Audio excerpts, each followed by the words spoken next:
여러분 안녕하십니까? 김항식입니다. 첨예라고 썼습니다. 의견이 첨예하게 대립되었을 때 어떻게 대화를 해야 되는가 하는 문제에 대해서 생각을 해봤습니다. 글씨 한번 보십시오. 첨자 참 뾰족해 보이죠? 위에는 작고 밑에는 크고, 그러니까 뾰족한 창처럼 되어 있습니다. 예자는 날카로울 예자입니다. 첨예라고 하는 말 자체가 참으로 날카롭죠. 내 의견과 상대방의 의견이 대립 갈등을 이루고 있을 때 뾰족한 창을 서로 마주하고 있는 것 같은 느낌이 들었을 때 이를 어떻게 부드럽게 합리적인 안을 도출해낼까 쉽지 않은 일입니다. 말을 잘하는 사람을 제가 살펴보면 절대로 먼저 말을 하지 않더라고요. 항상 상대방의 이야기에 귀를 기울입니다. 그것도 눈을 부릅뜨고 쳐다보는 것이 아니라 살짝 미소를 머금고 존중하는 마음으로 상대를 바라봅니다.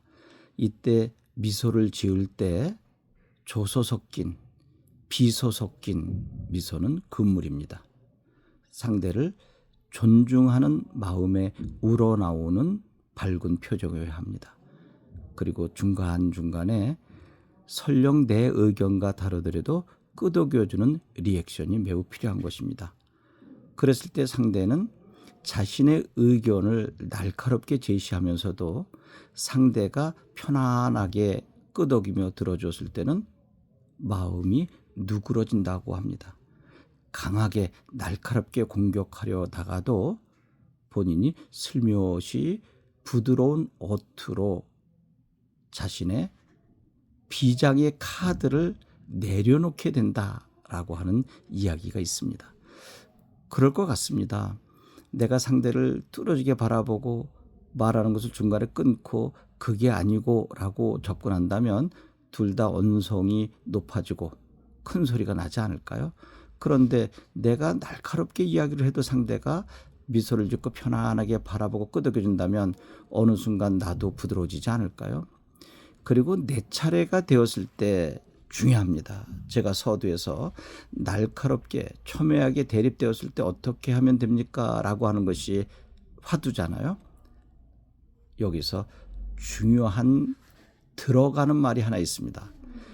조금 전에 김 선생께서 하신 이 말씀이 저하고는 대척점에 있는 의견이지만 이러이러한 부분에서 저 역시 매우 긍정적으로 생각합니다 라고 수용하고 올려주는 것입니다. 쉽지 않죠? 그렇다면 상대의 의견을 존중하고 심지어는 수용까지 해주었는데 나의 의견을 개진할 틈이 없잖아요. 상대는 바라볼 겁니다. 야, 저 친구 나하고 이 대립적인 주제를 가지고 날카롭게 의견을 나누고 있는 중인데 내 의견을 따라줬단 말이야? 그러면 논쟁이 될까? 라고 생각할 수도 있겠죠. 그러나 고수는 그렇게 생각 안 하죠. 야, 저 친구가 나의 의견을 수용한다? 만만치 않은데 저 안에 어떠한 논리가 있겠지라고 긴장하고 바라볼 수도 있을 것입니다. 그래서 저는 5단 구성법을 여기서 이야기하게 되는 것입니다. 조금 전에 서두에는 반드시 상대 이야기를 수용하는 것을 한마디 해주는 거죠. 조금 전에 말씀하신 것이 제 생각과는 다르지만 이러이런 면에서 매우 참신하다고 생각합니다. 라고 하면서 그러나 라고 들어가면 안 됩니다. 그럼 병 주고 약 주는 것이 되기 때문에 기껏 칭찬해 주고 그러나 라고 역접에 부사어를 써서 자기의 주장을 펼쳐나간다면 상당히 기분 나빠할 것입니다. 그럴 때는 그러나를 꾹 참고 저는 그 부분을 이렇게 접근해 봤습니다라고 강한 어조 말고 아주 부드럽고 조용하게 펼쳐나가는 것입니다. 그러면 순간적으로 상대가 무장해제된다고 합니다. 오늘 무장해제라고 하는 말을 2번 쓰는데요. 공격하려고 하다가 날카롭게 매의 발톱을 보이려고 하다가 상대가 이렇게 나오게 되면 그래 무슨 이야기인가 들어보자라고 하는 것입니다. 그럴 때 내 주장을 먼저 이야기해야 된다는 것이죠. 저는 그 문제를 이렇게 생각합니다. 항상 다정다감하게 이야기하는 것 잊지 말아야 합니다. 저는 이 문제에 대하여 이렇게 생각합니다. 그러면 왜 그렇게 생각하지? 라고 할 때쯤 이유와 원인, 근거를 대주는 것입니다. 이러이러한 이유와 근거가 있기 때문입니다. 라고 한두 문장 정도 뒷받침 문장을 제시해 주고요. 그러면 나의 의견과 주장 그리고 이유 근거가 다 나왔으니까 일단은 끝난 겁니다. 그런데 내 주장, 의견, 이유 근거까지 다 됐어요. 그리고 상대가 공격해 들어오려고 할 때쯤 물론 조금 전에 제가 이야기한 부분이 모두 옳을 수는 없습니다. 그리고 김 선생께서 이러이러한 의견을 제시하리라 생각합니다. 또는 김 선생의 이러이러한 의견이 오히려 제가 이야기한 것보다 설득력이 있을 수도 있습니다. 라고 해주는 것입니다. 자, 참 만만치 않죠? 고수 중에 고수죠. 첫 번째 나의 주장 의견을 두 가지 구성으로 이야기하고 두 번째 가서는 이유와 근거를 제시해 준 다음에 세 번째는 나의 주장이 모두 옳은 것이 아니라 상대의 주장이 더 옳을 수도 있다라고 한 발 물러나 주면서 상대의 의견을 수용한 다음에 그러면 상대가 이렇게 볼 거 아니겠습니까? 참 이 사람 무슨 얘기하는 거야. 자기 주장 이야기했다가 근거 이야기해서 충분히 자기의 의견과 주장을 보강을 해 주었는데 또 자기 의견이 부족할 수도 있다. 그리고 듣고 있는 나의 의견을 어떻게 알았는지 그것이 더 옳을 수도 있다. 도대체 이 친구가 독심술을 하는 거야. 뭐야. 독심술은 마음을 읽는 능력이죠. 그러고 있을 때 그러나라고 하는 접속 부사어를 하나 써보는 것입니다. 역접의 부사어죠. 그러나 제가 세 번째 이야기한 그러한 문제점들은 이러한 방법으로 충분히 해결해 나갈 수 있다고 봅니다. 해서 그러나에서 내가 가지고 있는 능력을 논리적으로 자세히 펼쳐나가는데 이것도 2분을 넘기면 안 됩니다. 나에게 주어진 시간은 3분에서 4분 내로 모두 다 깔끔하게 끝내주어야 합니다. 이게 5분이 지나거나 6분, 7분이 가게 되면 상대는 듣지 않습니다. 그리고 벼랑간에 쳐들어옵니다. 이렇게 그러나 속에서 충분히 나의 의견을 논리적으로 또 설득력 있게 전개한 다음에 맨 마지막에 가서는 따라서 그러므로라고 하는 부사어를 쓴 다음에 두 번째 제시했던 이러이러한 근거로 첫 번째 이것을 주장합니다라고 확인해 주는 결론을 아주 친절하게 제시해 주는 것입니다.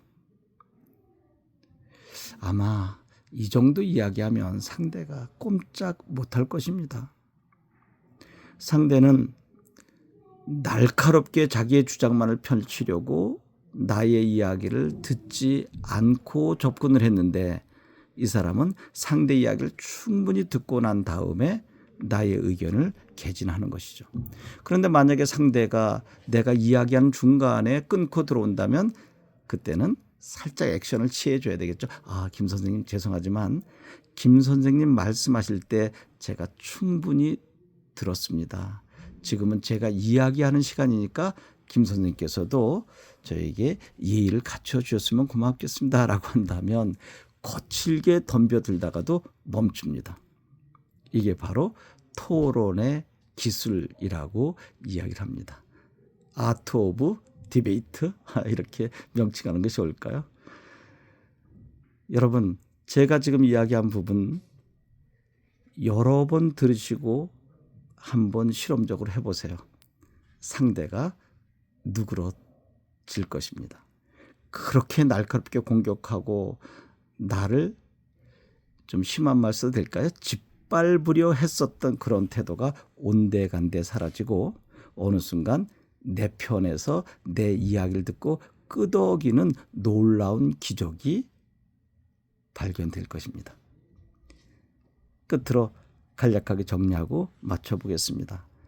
첨예하게 대립되었을 때 상대를 어떻게 편안하게 설득시킬 수 있는가? 이것이 바로 그 유명한 5단 구성이죠. 저는 이 문제에 대하여 이렇게 생각합니다.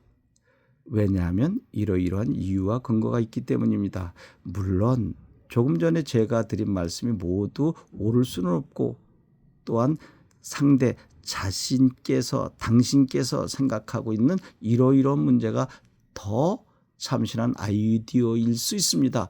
그러나 그러한 문제점들은 이러이러한 방법으로 충분히 해결될 수 있다고 봅니다. 따라서 이러이러한 이유로 이것을 주장하는 바입니다. 고맙습니다. 라고 한다면 누가 당할 자가 있을까요? 저는 부족하지만 대체로 대화를 나눌 때 이렇게 합니다. 그리고 머릿속에 주문을 외웁니다. 침착하자, 침착하자. 상대가 아무리 적극적으로 날카롭게 도전해 온다 할지라도 저것을 엄마의 따뜻한 가슴으로 포용하듯이 안아주자라고 계속 주문을 외웁니다. 글쎄요, 쉽진 않았습니다. 제가 이제까지 오면서 학생들과 공부하고 또 교육대, 사범대, 경찰대, 사관학교 학생들과 공부하는 과정 속에 여러 번 쉽지만 우습지만 임상 실험을 한 결과물이기 때문에 여러분께서도 한번 해봐도 좋음직한 5단 구성법입니다. 여러분 고맙습니다.